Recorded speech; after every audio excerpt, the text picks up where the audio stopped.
Harvard University, a place where the air itself smells like pride, coffee, and old books.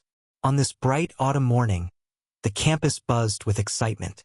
The International Symposium on Lost Languages had just begun. Scholars from across the world filled the grand auditorium, their badges flashing like medals. But in the corner of that marble hall, a woman in a Navy janitor's uniform quietly pushed her cleaning cart. Her name was Evelyn Carter.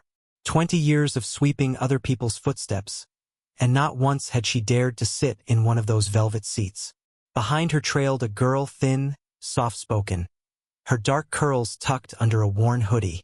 Letitia Carter, 16 years old. Evelyn's only daughter. A girl who'd grown up among mop buckets and textbooks rescued from trash bins. On stage stood Dr. Robert Manston, the man of the hour, Harvard's golden linguist. A tall, handsome professor with a voice trained for microphones. They said he spoke 30 languages. Fluently, flawlessly, and with a hint of arrogance. He tapped the mic, smiling at the crowd. Ladies and gentlemen, welcome. Today we explore a language that time tried to erase, the forgotten dialect of the Natchez tribe. A language so rare only fragments survive. The room erupted in polite applause. Cameras clicked.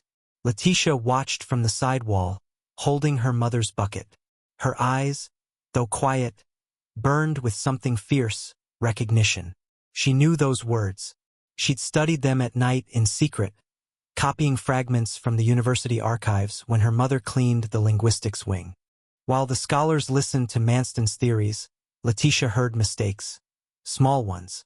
Pronunciations twisted just enough to lose their meaning. Each wrong syllable hit her like a paper cut. She bit her lip and whispered under her breath, correcting him softly. A janitor's daughter correcting Harvard's genius.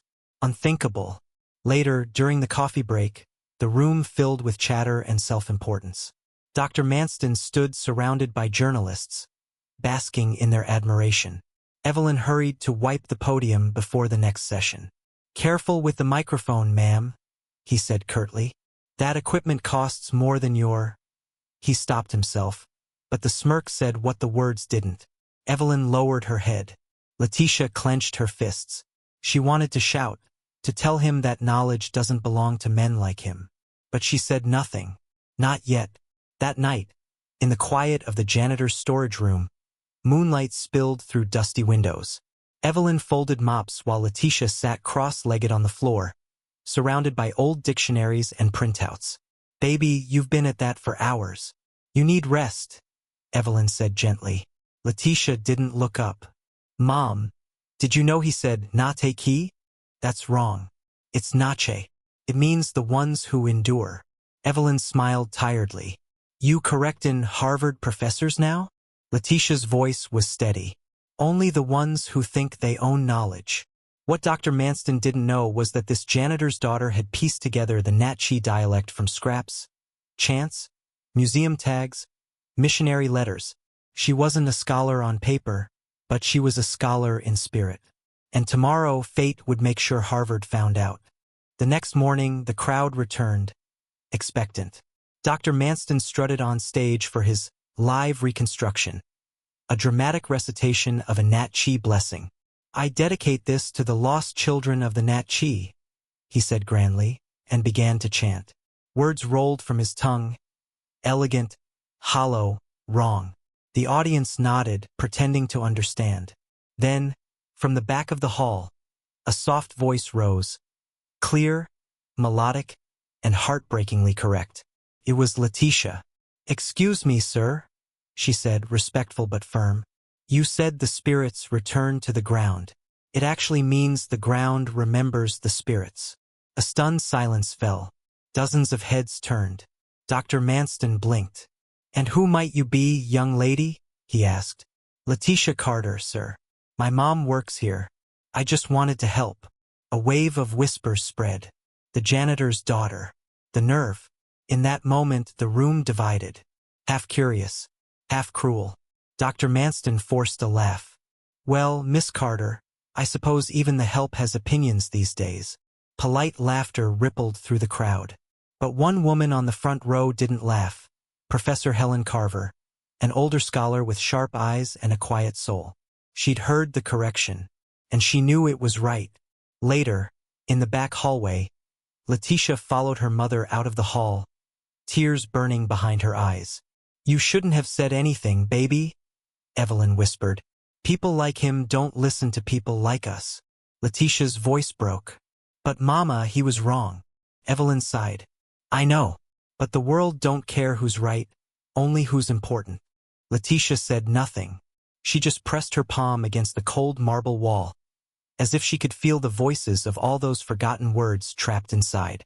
What she didn't know was that someone had followed them. Professor Carver. "Letitia Carter?"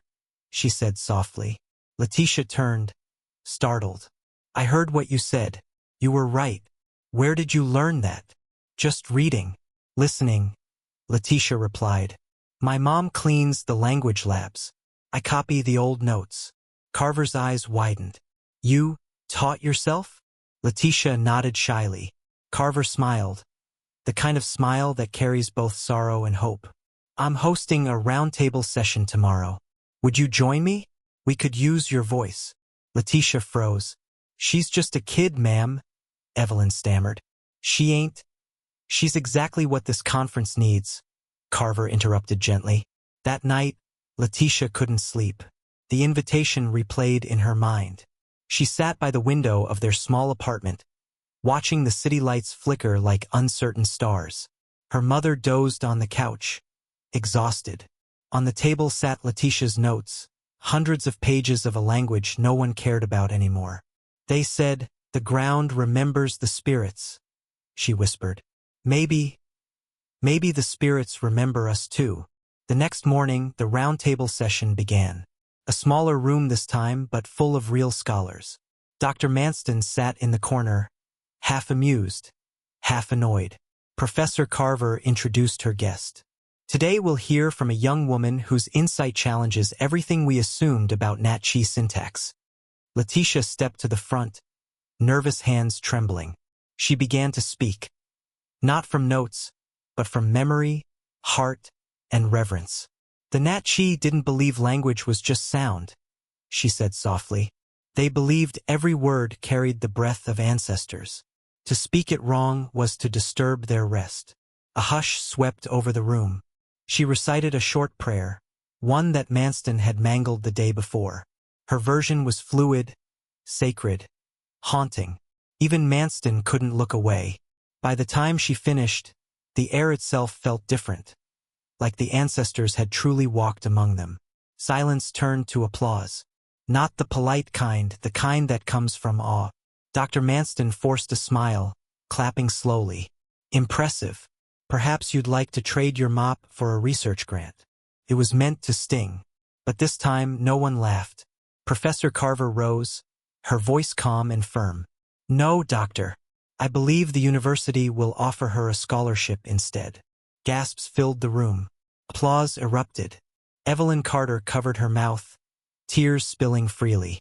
In that grand room of Harvard, a janitor's daughter had done what scholars failed to. She brought a dead language back to life. And as the crowd rose to its feet, one truth echoed louder than applause. Knowledge belongs to those who listen, not just those who speak. The applause still echoed in Letitia's ears long after the crowd had left the room. She could hardly believe what had happened. A scholarship at Harvard. Her mother clutched her hands as if afraid she might wake up and find it all had been a dream. For the first time, Evelyn Carter walked through the marble halls without bowing her head. People looked at her differently now, not as the woman who mopped their floors, but as the mother of the girl who revived a lost language. But behind the smiles and handshakes, shadows began to move. Dr. Robert Manston's pride had taken a public blow, and pride is a dangerous thing when wounded. That evening, in his office, he poured a drink and stared at his reflection in the dark glass of his window. "A janitor's daughter," he muttered, his voice thick with disbelief, "correcting me, making me look like a fool in front of the entire department." He slammed the glass down.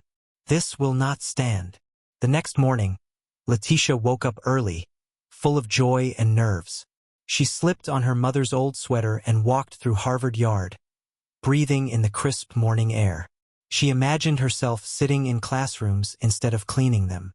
But as she walked past the notice board, she saw a flyer pinned in bold red letters. Harvard's hoax? Questions rise over girls' discovery. Her smile faded. The paper had a photo of her standing beside Professor Carver, with a quote from Dr. Manston. The girl's claims are interesting but unverified. It's likely she memorized fragments from faculty notes. Letitia's throat tightened. People passed by whispering. Some stared. Some smiled politely. Others smirked. She turned and ran straight to the linguistics building. Inside, Professor Carver was already there, reading the same paper. "He's trying to discredit you," she said softly. "I expected as much." Letitia's voice trembled. "But I didn't steal anything. I studied. I listened." Carver placed a reassuring hand on her shoulder. "I know, sweetheart. Truth doesn't vanish because someone denies it. We'll prove your work." But the rumors spread faster than truth ever could. By afternoon, faculty emails buzzed with skepticism. Was this girl a fraud? Did she even understand the language she claimed to revive? A few professors called her a charming prodigy.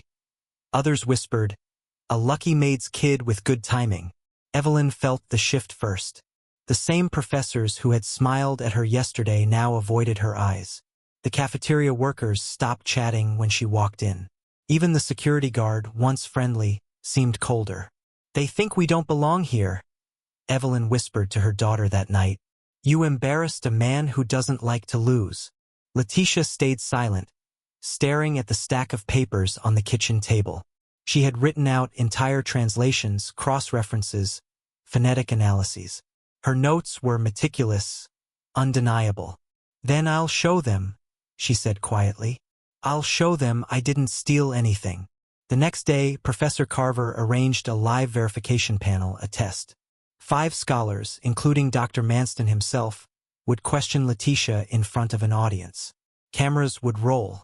It was supposed to be fair, but fairness in rooms full of ego is rare. When the day arrived, the hall was packed again. Letitia sat alone at a wooden table, hands trembling in her lap. Across from her sat the panel of scholars, all men except for Professor Carver. Manston adjusted his tie, his smile sharp as glass. "Miss Carter," he began smoothly, "since you claim to understand Nat Chi syntax, please explain the dual meaning of the phrase Alen Keota." Letitia closed her eyes for a moment. "It means we endure." Sh. Manston's smirk faltered. The audience shifted uneasily. Professor Carver stood. "I think we've heard enough. Letitia, could you read the closing verse from the Nat Chi prayer you recited earlier?" Letitia nodded. She took a deep breath and began to speak. Her voice was clear, strong, and filled the room like a hymn. The syllables rose and fell with rhythm, alive with history. Even the air seemed to hum. When she finished, there was silence. Not disbelief, but awe. One of the older professors on the panel whispered, "She's right. The cadence. It's consistent with early phonetic patterns." Manston's face went pale. His hand trembled on the table. He forced a smile, but it looked like a crack across glass. "Well," he said lightly, "perhaps there's more to learn from unexpected sources." The crowd erupted into applause. Cameras flashed.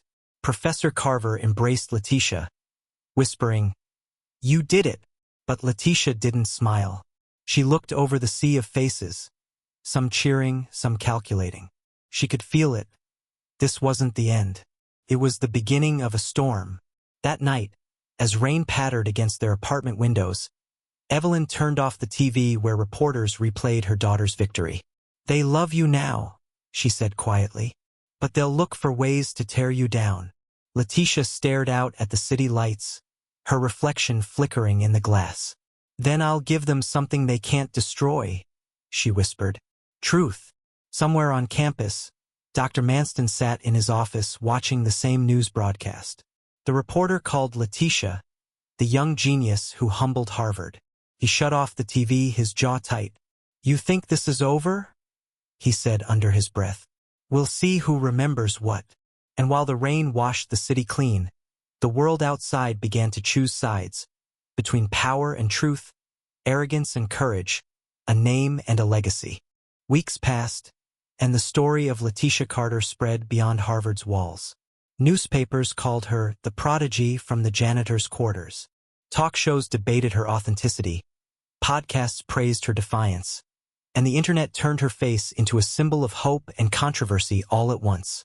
But fame was a heavy crown. It came with noise. Opinions, interviews, strangers claiming to know her, people who wanted her story but not her truth. Letitia tried to stay grounded, still studying late into the night, still helping her mother clean on weekends. But something inside her had changed. The joy she once felt in her discovery was buried beneath pressure. One afternoon, Professor Carver called her into the office. The older woman looked tired, her desk cluttered with papers and half-drunk coffee. "You've been invited to speak at the National Symposium," she said with a faint smile. "The youngest speaker in their history." Letitia's eyes widened. "Me? You," Carver said. "They want you to present your research officially to scholars, linguists, historians. It's your chance to seal this for good." Letitia felt her heart race. "And Dr. Manston?" Carver sighed. "He'll be there. He's on the review committee.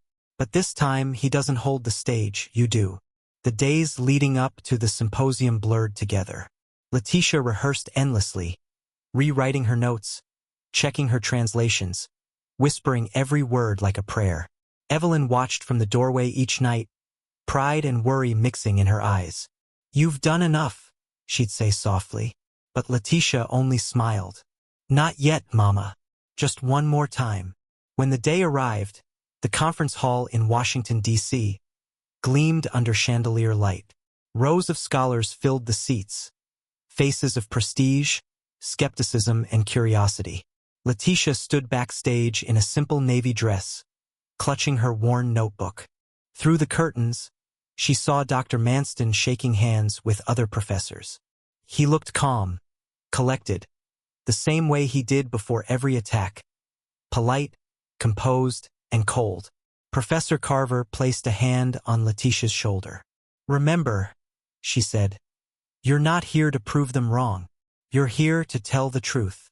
When her name was called, Letitia stepped onto the stage. For a moment, she froze, blinded by the lights. The crowd blurred into a single faceless audience. She could hear her own heartbeat.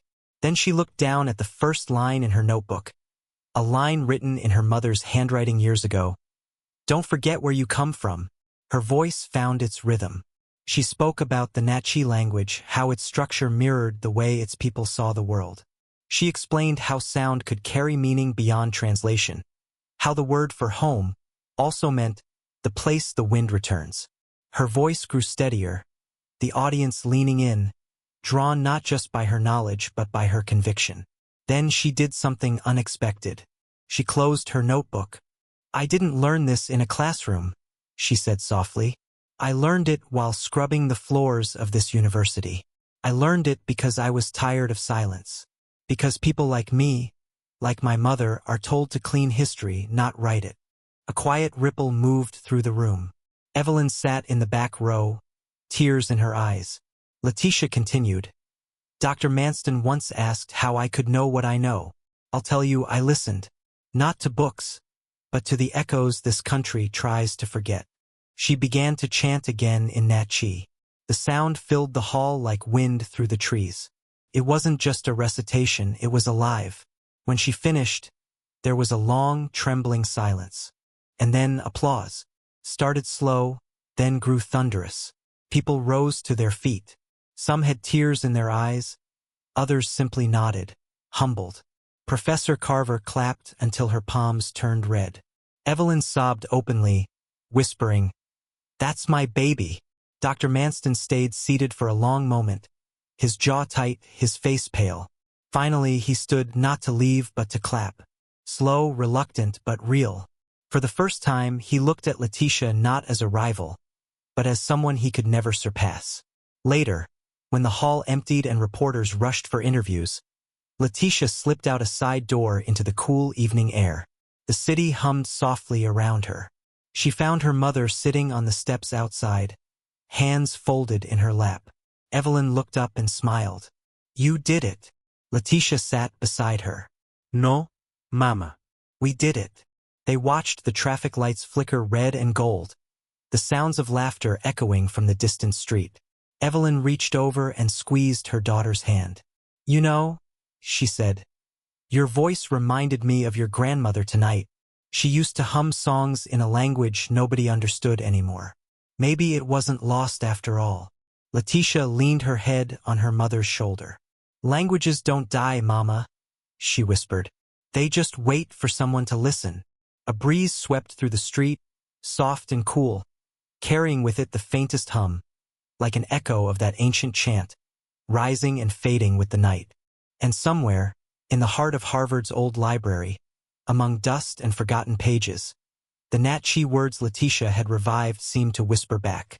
It wasn't the sound of victory or revenge, but of something purer, remembrance. Because sometimes, the truest stories aren't the ones written in books or proclaimed from podiums. They're the ones carried in the hearts of those who refuse to be silent. And for Letitia and Evelyn Carter, silence had finally met its match.